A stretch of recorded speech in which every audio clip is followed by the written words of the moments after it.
நீங்களும் பேராதனை யூனிவர்சிட்டியில் low degree படிக்க ஆசைப்படுறீங்களா? இந்த வீடியோ உங்களுக்கானது. வாங்க ஸ்ட்ரீட் லோ 360 என்ன சொல்லுது அப்படின்னு பார்ப்போம்.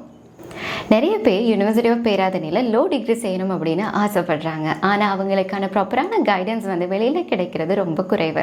அதனால தான் இந்த வீடியோவில் என்னுடைய எக்ஸ்பீரியன்ஸும் என்கிட்ட நிறைய பேர் கேட்ட கேள்விகளை பேஸ் பண்ணி தான் இந்த வீடியோ உங்களுக்கு தரப்போகிறேன். ஸோ இந்த வீடியோ பார்க்குற நிறைய பேருக்கு இன் ஃபியூச்சரில் லோ டிகிரி சம்மந்தமாக, அதுவும் பேராதனை யூனிவர்சிட்டியில் என்ன மாதிரியான ஒரு என்வாயர்மெண்ட் இருக்குது அப்படின்னு தெரிஞ்சுக்கிறதுக்கு யூஸ்ஃபுல்லாக இருக்கும். அதிகளவான ஸ்டூடெண்ட்ஸ் முதல்ல என்கிட்ட கேட்குற ஒரு கொஷின் என்னென்னா, யூனிவர்சிட்டி ஆஃப் பேராதனையில் இருக்கிறது லோ ஃபேக்கல்ட்டியா லோ டிபார்ட்மெண்ட்டா அப்படின்னு. என்னுடைய ஆன்சர் அங்கே இருக்கிறது லோ டிபார்ட்மெண்ட், லோ ஃபேக்கல்ட்டி இல்லை. யூனிவர்சிட்டி ஆஃப் கொலம்போவில் தான் லோ ஃபேக்கல்ட்டி இருக்குது. யூனிவர்சிட்டி ஆஃப் பேராதனை அப்படின்னு நாங்கள் பார்க்குறப்போ லோ டிபார்ட்மெண்ட் தான் அங்கே இருக்குது. அது 2009 இருந்து தான் அது ஓப்பன் பண்ணி ஸ்டூடெண்ட்ஸுக்கு லோ டிகிரி ப்ரோக்ராமை ப்ரொவைட் பண்ணிகிட்டே இருக்குது.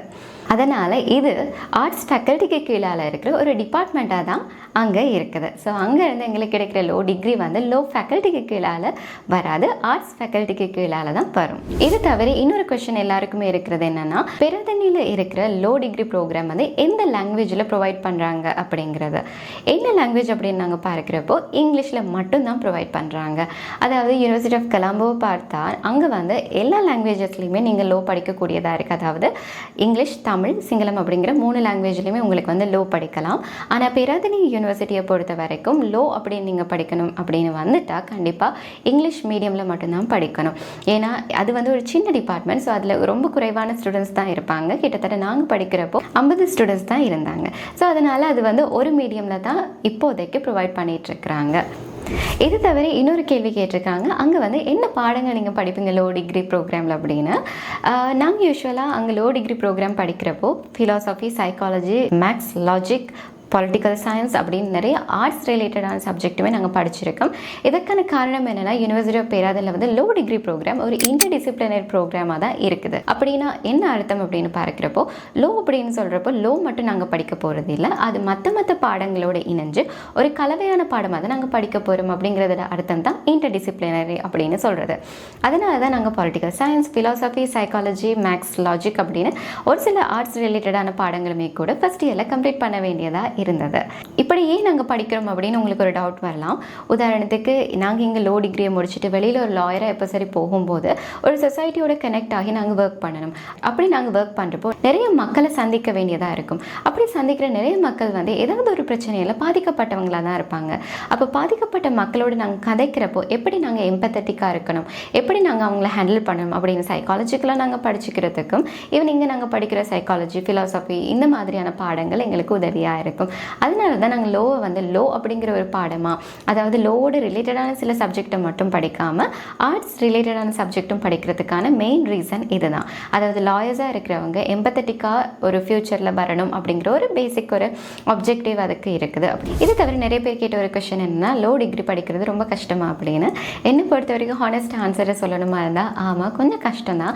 பட் அது காலப்போக்கில் கொஞ்சம் ஈஸியாக உங்களுக்கு பழகிடும். உதாரணமாக ஈவன் நீங்கள் A-level ஆர்ட்ஸ் ஸ்ட்ரீமில் படிச்சிருந்தாலும் சரி, ஈவன் காமர்ஸ் ஸ்ட்ரீமில் படிச்சிருந்தாலும் சரி, அதெல்லாம் முடிச்சுட்டு நீங்கள் யூனிவர்சிட்டி லோ படிக்க போகிறீங்களா இருந்தால் A to Z நீங்கள் லோவை படித்தே ஆகணும். அப்போ தான் உங்களுக்கு அது ஃபேமிலியர் ஆகும். ஏன்னா லோவில் ஒரு கடல் மாதிரி நிறைய செக்ஷன்ஸ் இருக்குது, நிறைய லோஸ் இருக்குது, நிறைய கேஸ் லோஸ் இருக்குது, மெமரைஸ் பண்ணுறதுக்கு நிறைய விஷயங்கள் இருக்குது. அதனால் கொஞ்சம் கஷ்டமாக தான் இருக்கும். நான் இங்கே கஷ்டம் அப்படின்னு சொல்கிறதுக்கான ஒரு ரீசனுமே என்னென்னா, இப்போ நான் சொன்ன இந்த செக்ஷன்ஸ், இந்த கேசஸ் இதுகளெல்லாம் நாங்கள் ஞாபகம் வச்சுக்கொள்ளணும். எக்ஸாம்ஸ் அப்படின்னு நாங்கள் சொன்னாலும், வைவா அப்படி இல்லாட்டி ப்ரெசன்டேஷன்ஸ் இந்த மாதிரியான டைம்களில் இந்த எல்லாத்தையும் பேஸ் பண்ணி தான் நாங்கள் எங்களுடைய ஸ்கில்லை காட்ட வேண்டியதாக இருக்குது. ஸோ அதனால் கொஞ்சம் கஷ்டமாக தான் இருக்கும். இது தவிர நிறைய பேருக்கு வர ஒரு கொஷன் என்னென்னா, யூனிவர்சிட்டியிலையுமே ஃபெயில் பண்ணி விடுவாங்களா அப்படின்னு கேட்டிருந்தாங்க. யூனிவர்சிட்டியாக இருந்தாலுமே கூட ஃபெயில் ஆகிறதுக்கான சான்சஸ் இருக்குது, பட் ரொம்ப ரேராக தான். ஏன்னா யூஸ்வலாக நம்ம எக்ஸாம்ஸ் அப்படின்னு நாங்கள் பார்க்குறப்போ பாஸ் பேப்பர்ஸை பார்க்கலாம். பாஸ் பேப்பர்ஸை பார்த்து என்ன மாதிரியான கொஷின்ஸ் அடிக்கடி வருது அப்படிங்கிறத பேஸ் பண்ணி இன் ஃபியூச்சரில் இந்த மாதிரி கொஷின்ஸ் தான் வரும் அப்படின்னு ப்ரெடிக்ட் பண்ணலாம். அண்ட் இது தவிர நிறைய குப்பி சீரீஸ் அப்படிங்கிற விஷயமே கூட யூனிவர்சிட்டியில் நடக்கும். அதன் மூலமாக ஏதாவது டவுட்ஸ் இருந்தால் உங்களுக்கு கிளியர் பண்ணி எக்ஸாம்ஸை நல்லாவே செய்யக்கூடியதாக இருக்கும். இருக்கும். அதனால் ஃபெயில் பண்ணுறதுக்கான ரேட் வந்து ரொம்ப குறைவாக தான் யூனிவர்சிட்டிஸில் இருக்குது. ஆனால் இதை தவிர அட்டெண்டன்ஸ் பார்ப்பாங்க. கண்டிப்பாக கம்பல்சரியாக அட்டெண்டன்ஸ் அப்படிங்கிற ஒரு விஷயம் இருக்கணும். 80% இருந்தே ஆகணும். இந்த மாதிரியான சில ரூல்ஸ் அண்ட் ரெகுலேஷன்ஸுமே யூனிவர்சிட்டியில் இருக்குது. இது தவிர கேட்டிருந்தாங்க, லெக்சரர்ஸ் ரொம்ப ஸ்ட்ரிக்டாக இருப்பாங்களா, ரொம்ப ஃப்ரெண்ட்லியாக இருப்பாங்களா அப்படின்னு. அது ஒரு லெக்சரர்ஸை பொறுத்து. அதாவது ஒரு சில லெக்சரர்ஸ் வந்து ரொம்ப நல்லவங்களாக இருப்பாங்க, ரொம்ப ஃப்ரெண்ட்லியாக நல்ல மென்டர்ஸாக இருப்பாங்க. ஒரு சிலர் வந்து ரொம்ப ஸ்ட்ரிக்டாக இருப்பாங்க. ஸோ அது வந்து ஒவ்வொருத்தருடைய கேரக்டரிஸ்டிக்கை பொறுத்து அது டிஃப்ரெண்ட் ஆகும். நாங்கள் இருந்த காலகட்டத்தில் ரொம்ப நல்ல ஃப்ரெண்ட்லியான நல்ல மென்டர்ஸ் இருந்தாங்க. ஸோ அது வந்து எங்களுக்கு ஒரு பெரிய ஹெல்ப்பாக இருந்தது. ஈவன் நிறைய பேர் ஸ்டூடெண்ட்ஸ் வந்து ஸ்ட்ரகிள் பண்ணின ஒரு காலகட்டம் இருந்தது. அதாவது இந்த டிகிரி ப்ரோக்ராம் ரொம்ப கஷ்டமாக இருக்குது, நாங்கள் விட்டுட்டு போக போகிறோம் அப்படின்னு சொன்ன காலப்பகுதியில் கூட மென்டர்ஸ் வந்து அவங்கள கைட் பண்ணி, இல்லை இது உங்களால் முடியும் அப்படின்னு அவங்களுக்கு வந்து என்கரேஜ் பண்ணினதை நான் என் கண்ணால் பார்க்கக்கூடியதாக இருந்தது. அதனால் என்ன பொறுத்த வரைக்கும் லெக்சரர்ஸ் ரொம்ப ஃப்ரெண்ட்லியாக நல்ல மென்டர்ஸாக இருப்பாங்க. ஸோ உங்களுக்கு அந்த ஒரு பயமுமே தேவையில்லை. இது தவிர என்கிட்ட கேட்ட இன்னும் ஒரு கேள்வி என்ன அப்படின்னு பார்த்தோன்னு சொன்னால், அங்கே வந்து ஃபைனான்ஷியல் அசிஸ்டன்ஸ் கொடுப்பாங்களா அப்படின்னு கேட்டிருந்தாங்க ஸ்டூடெண்ட்ஸ். ஆமாம், ஃபைனான்ஷியல் அசிஸ்டன்ஸ் இருக்குது. எப்படி அப்படின்னு சொன்னால், மகப்போல, பர்சரி இந்த மாதிரியான சில ஸ்கீம்ஸ் இருக்குது.